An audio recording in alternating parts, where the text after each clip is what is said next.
Go around the world with me at Epcot while I talk about my creative critical reflection. The question I will be addressing today is, how does your product use or challenge conventions, and how does it represent social groups? Now starting off in Canada. This is the perfect place to describe how certain genres have adapted over time in North American societies and cultures. This is expanded by David Buckingham's theory that genres change over time based on society and culture. Our film, Did You Lose This?, challenges and uses conventions which tie into the societal changes of the mystery and psychological thriller genres. One convention we use is the non-linear structure, where the story begins with a tense and mysterious moment in the forest by the railroad before cutting into a flash forward, which is a half montage showing a fun, energetic beach day. This structure creates suspense because the audience wonders how the necklace and the memorial are connected. We also follow genre conventions through the use of symbolic objects, specifically the necklace, which acts as a key narrative element that links the characters to the mystery. Now I have arrived in Paris, the capital of fashion and creativity. As a director and cinematographer, I also use visual conventions typical of the thriller genre, such as close-ups and insert shots of the necklace to emphasize its importance and create tension.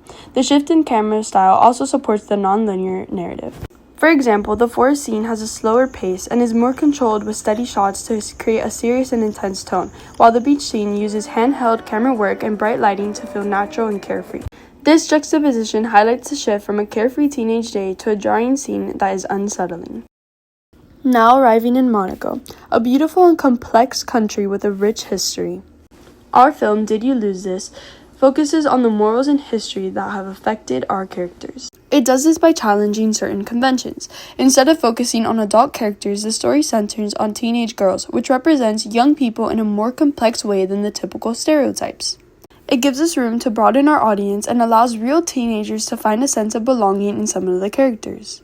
These characters are not portrayed as carefree teenagers as seen in many TV shows and films, but as complex characters dealing with guilt, secrecy, and moral choices. Ending off in America, the country known for its diversity and different social groups. In terms of representation in the film, female friendships and group dynamics are highlighted. The interactions between Mallory, Casey, and Edith show different reactions to the same situation. It shows the excitement, hesitation, and discomfort that the girls are feeling individually. This reflects how people in social groups respond differently to stressful and complicated events. By focusing on these characters, the film represents young women as central to the story rather than secondary characters, making them the stars within the narrative. Thanks for coming along with me while I answered my CCR questions around Epcot.